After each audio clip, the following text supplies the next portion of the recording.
stops around the country later this week. We'll be in Grand Rapids, Michigan. We'll be in New Orleans. Joining me now here at the Minneapolis Convention Center with his take on what conservatives will need to do to take back the country in 2010 is the founder and the chairman of the Faith and Freedom Coalition, the one and only Ralph Reed. Ralph, welcome back. Good to see you. Thank you very much, Sean. Appreciate you being. By the way, Sean, congratulations on your book. Thank you. Hitting #1 on the New York Times bestseller list. We just found out #1 in the country. The book will debut #1 on the bestseller list. All right, thank you very much. You bet. That's it. And by the way, thanks to everybody out there. You know, I'm donating the net proceeds to charity. I love being out and seeing great people like this, but I've never been more concerned about the direction of the country, which was the motivation.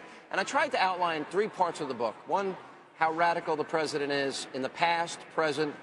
2, what works. Reagan worked, the contract worked. And 3, what do we conservatives believe in? Which we were talking about with Governor Palin and Michelle Bachmann. How do you feel about the chances? You analyze numbers closely. How do you feel about chances for conservative victory? You know, Sean, I was there in 1980 in the Reagan landslide. I was there in '94, biggest off-year landslide in the 20th century. I'm not really in the prediction business, but I will just tell you in terms of the macro political environment, this is bigger. You look at the Rasmussen numbers by a 49 to 37% margin. The American people say the Republicans can handle the economy better than the Democrats can. You look at health care, it's a 16-point advantage. When Republicans are leading on things like education and health care, this is going to be a big wave. Yeah, when you look at right track, wrong track polls, generic ballot polls, specific issue polls, all of them, for the first time, Republicans have taken over in a big way. Stan Greenberg and James Carville say, no, the high water mark for the Republicans was in Massachusetts. They peaked too early. Are they right in any way? No. I was with Stan Greenberg on a show about a week before the '94 elections. And I will never forget him turning to me off air and saying, you guys made a big mistake when you unveiled the contract with America because you gave us something to shoot at. And I said, no, Stan, it gave us something to run on. That's true. He was dead wrong then. He's dead wrong now. I agree. Now, go ahead. The most important predictor of an off-year election's results is the job approval of the incumbent president. Right now, Obama's job approval in Ohio is 41%. In Pennsylvania, it's 46%. Sean, this is a state he carried by 11 points just 2 years ago. His numbers are cratering, and he's going to be an albatross around the neck of every Democratic candidate from one end of the country or the other. Is this going to be a referendum election on Obama and Congress that, through bribery, bullying, intimidation, supported him to advance his agenda? I think elections are about the future. They're not about the past. So 2 things are going to be going on. One is a referendum on Obama, and he's going to lose that and lose it badly. The second, and this is what your book speaks to, and it's what the Republicans have got to get their act together on between now and the elections is, if they get the majority in the Senate and the House, and they can, what are they going to do with that majority? It's not just about what you're against, it's what you're for. Right. We had Newt Gingrich on last night on Hannity, and one of the questions I was asking him, and he made a statement that he thinks sometime around September, doesn't have to be called a contract, it can be called a compact, first principles, doesn't really matter. And I discussed this in the book too.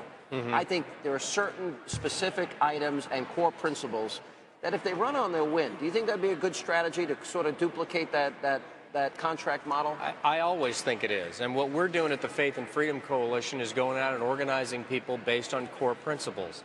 Free markets, limited government, fiscal responsibility, protection of the sanctity of innocent human life and marriage, a defense posture on terrorism that is designed to leave Islamic terrorism on the ash heap of history. Apparently, that's Islamic radicalism doesn't exist anymore. Yeah, but as Michelle said earlier, Congresswoman Bachmann, just because you don't use the term anymore doesn't mean it didn't exist. But that was the whole message of the 9/11 Commission report, that they were a group of people who were at war with us. We weren't at war with them, and it seems like we're just going right back to that mentality that created a vulnerability in America. Sean, this is an administration that has called terrorist acts man-made disasters, that has said that the war on terror should be banned from our vernacular, that has retreated on everything from Guantanamo to enhanced interrogation and everything else.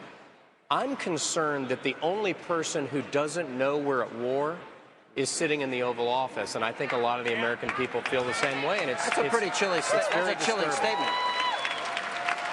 Do you think he is at all aware of the fact, cognitive of the fact? Does he read the polls? Does he read them accurately? Or is all the praise and adulation that he gets sort of, is it inoculating him to the truth of massive crowds like this that showed up today, et cetera? I think there's a couple of things going on. One is Obama's team's arrogance of saying, well, this is what they said when we took on the Clinton machine. Mm-hmm. They said we couldn't win then.